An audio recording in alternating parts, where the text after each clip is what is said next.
বিসমিল্লাহির রহমানির রহিম। সম্মানিত উপস্থিতি, আসসালামু আলাইকুম। বাংলাদেশ জাতীয়তাবাদী ছাত্র দলের ৪৬তম প্রতিষ্ঠাবার্ষিকী উপলক্ষে আমাদের আশা আকাঙ্ক্ষার প্রতীক বিএনপির ভারপ্রাপ্ত চেয়ারম্যান, আগামীর রাষ্ট্রনায়ক, দেশনায়ক জনাব তারেক রহমানের পক্ষ থেকে আমরা শীত বস্ত্র বিতরণ করব, শীত বস্ত্র উপহার দিব।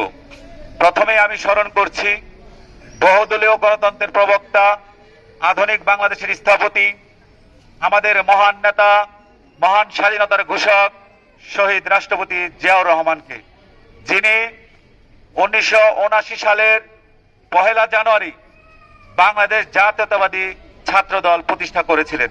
সেই মহান নেতাকে আমরা স্মরণ করছি এবং সেই মহান নেতার আদর্শ বুকে লালন করে আগামীর রাষ্ট্রনায়ক, বিএনপির ভারপ্রাপ্ত চেয়ারম্যান, দেশনায়ক জনাব তারেক রহমানের রাষ্ট্র কাঠামো বিনির্মাণের ৩১ দফা বাস্তবায়নে আমাদেরকে নিরলস পরিশ্রম করতে হবে।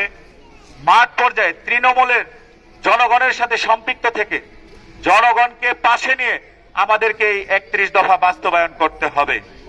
ইনশাআল্লাহ আমরা বাংলাদেশ জাতীয়তাবাদী ছাত্র দলের নেতৃবৃন্দ এই ৩১ দফা বাস্তবায়নের জন্য আমরা নিরলস পরিশ্রম করে যাব।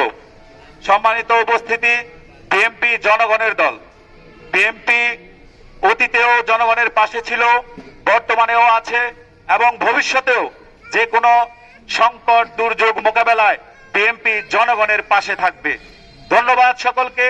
বাংলাদেশ জাতীয়তাবাদী ছাত্র দল জিন্দাবাদ, দেশনেত্রী বেগম খালেদা জিয়া জিন্দাবাদ, দেশনায়ক জনাব তারেক রহমান জিন্দাবাদ, শহীদ রাষ্ট্রপতি জিয়াউর রহমান অমর হোক, রাকিবুল ইসলাম রাকিব ভাই জিন্দাবাদ, নাসির উদ্দিন নাসির ভাই জিন্দাবাদ, রকিবুল ইসলাম বকুল ভাই জিন্দাবাদ, বাংলাদেশ জাতীয়তাবাদী ছাত্র দল জিন্দাবাদ। ধন্যবাদ সকলকে। আসসালামু আলাইকুম।